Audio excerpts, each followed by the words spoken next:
It's hard to believe that it is already March, which means spring is just around the corner. And like a lot of other people, I tend to like to do kind of like a deep spring cleaning. This year, we will be moving out of our apartment. We've lived in this particular location for about 2 years, and we've gotten a lot out of this apartment, but I am honestly extremely excited to move somewhere a little quieter, and I have so many ideas for how I want to design our next space. But in the meantime, we are still here for a couple of months, and I'm feeling very compelled to organize, tidy, downsize, and just kind of audit the things that are in my environment so that I can be more effective creatively and at my job, and also for my mental health's sake. The smallest tasks have felt just like massive to me. I don't have a lot of systems at play right now in my work environment.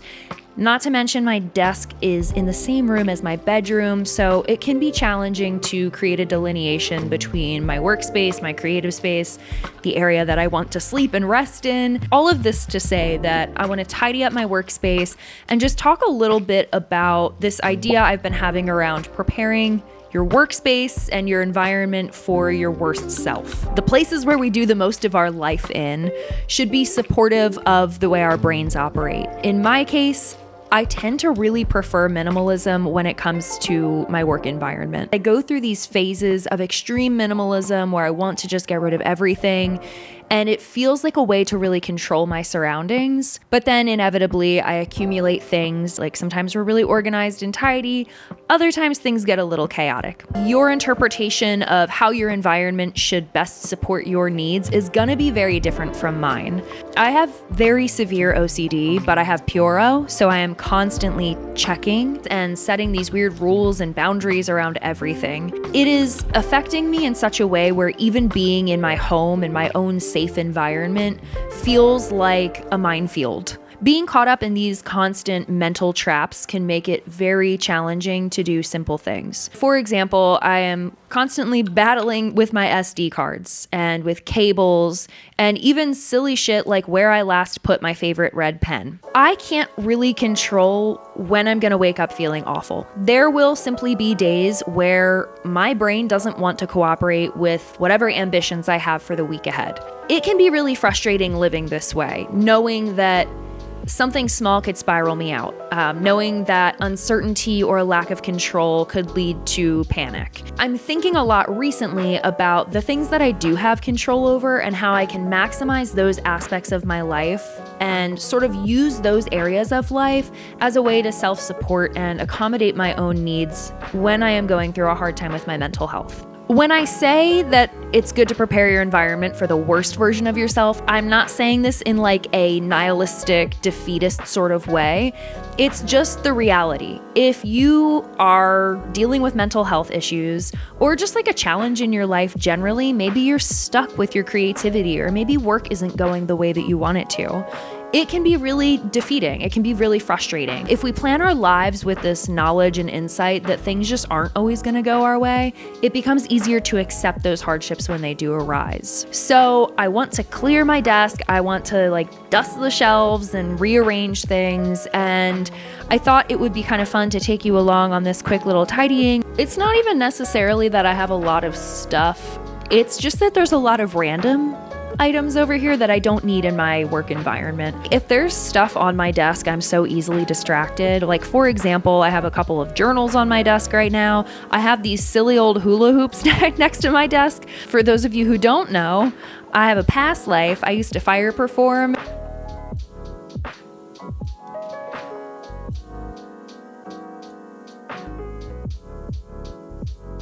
I've like very often been like, I should just get rid of these and donate them. Like maybe some kid would really get a lot of joy from them.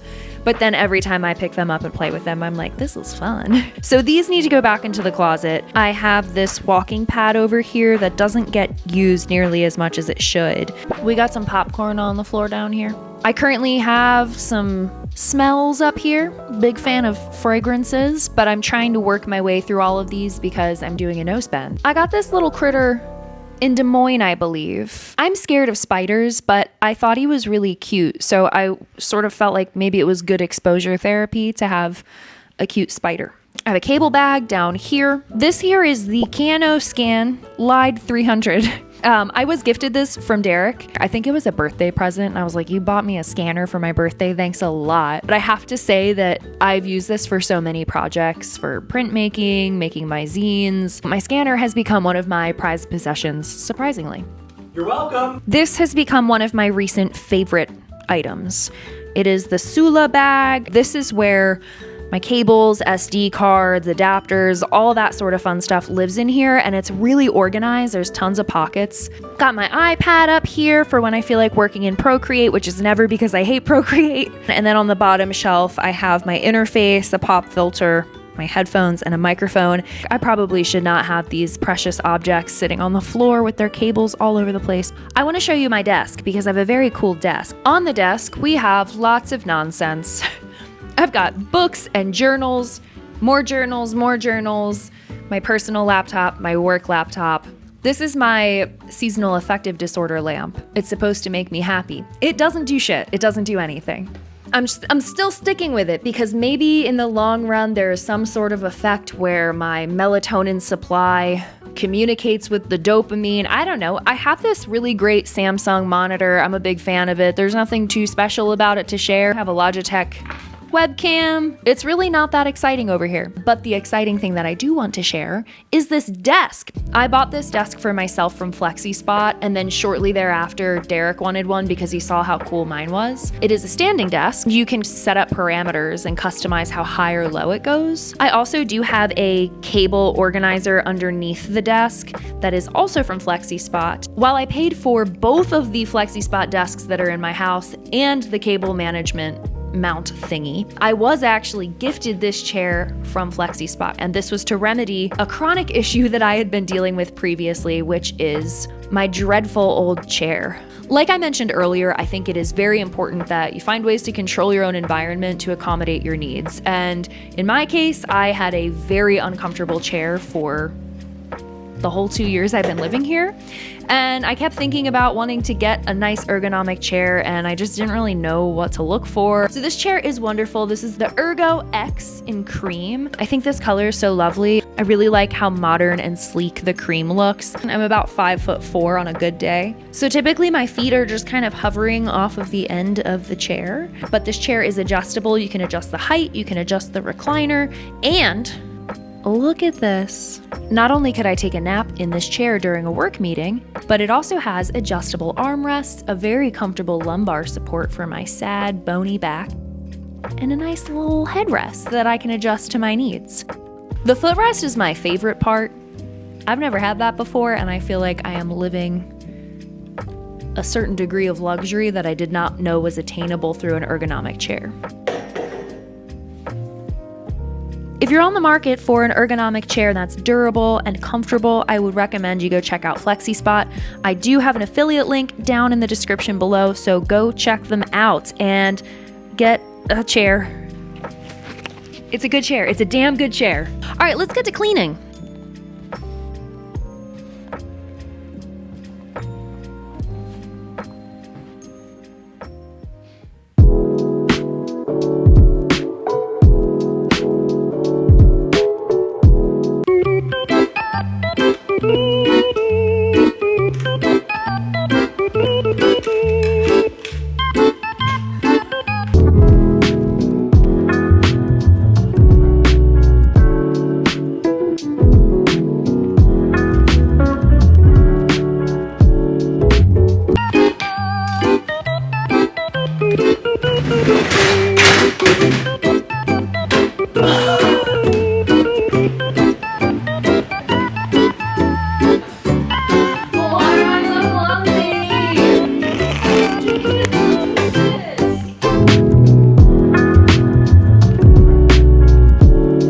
One of the really fun things about this apartment is that if you were to put a ball in the corner over there, it would roll all the way over here because the floor is diagonal, which makes it really difficult when you buy furniture because things just don't They don't stand where they're supposed to. The shelves have been wiped down, the desk has been wiped down, and I'm thinking about how I want to rearrange things, maybe some new things I'd like to bring into this space, some old things I would like to get out. A challenge that I encounter all the time is that there are two very distinct design aesthetics that I love, but they just don't really go together. I'm a huge fan of minimal design aesthetic, but with like pops of big, vibrant color. And at the same time, I tend to lean into just like all black everything, gothic kind of aesthetic. So I struggle with this a lot, both with my personal style and my kind of like interior environmental design choices. I think I'm ready to welcome in a little bit more color. Maybe not in my apparel or like my day-to-day wardrobe or whatever, but I think in this room, because I spend so much time here creating and thinking through ideas, thinking through projects, I think it would be beneficial to just have little pops of color while maintaining a very minimal aesthetic in the room. So I think I might put some of my design books and things like that in here and get rid of some of the other stuff that feels dark and heavy and weighty.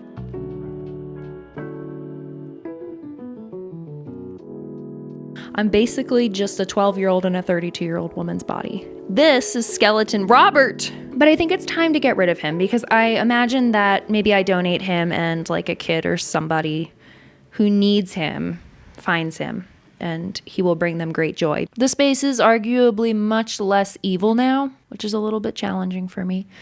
But because I've been having challenges with my brain, I feel like it's really important to lighten up the vibe and have some fun things.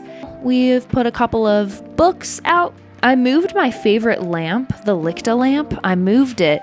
I also brought the Smeeskies back out because they've been hiding for a while now. I cleaned up the cables that were laying out because my interface, my microphone, and headphones were all scrambled about. I do still want to vacuum and do a little more cleaning, but that's for a later time. Some of the most important items on my desk are journals. I have a work journal, one for each of my jobs. I have my personal journal, and then I have a planner for day-to-day events and things like that.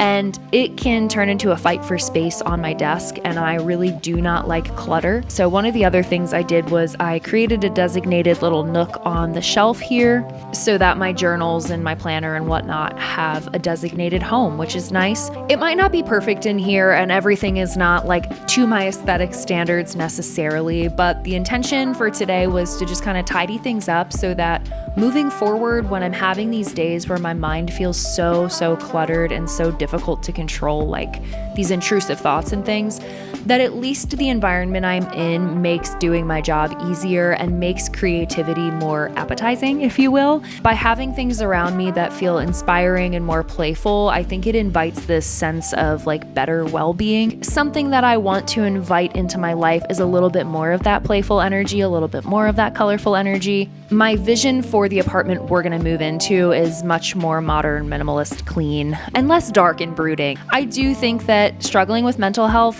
requires a little extra boost of dopamine, so if the things in my immediate surroundings can remind me that life is not so fucking serious all the time, I think that's a win and just a solid reminder for myself. Your surroundings have such an impact on the sorts of things you end up creating, the sorts of outputs you produce, and can also really impact the way you feel, your mood, your emotions from day to day. So make things easier for yourself. Give things a home in your environment and just like, I don't know, put cool little things around that make you feel happy and take some of the pressure off of the stress of everyday life. Let me know down in the comments what your best creative environment looks and feels like. Do you thrive in chaos? Do you prefer minimalism? Or are there specific systems that work really well for you that you think others should know about? If you enjoyed this video, please consider subscribing. As a small and growing channel, I really appreciate the support, and I'm just so excited to share more stuff with you guys. Bye! Bye!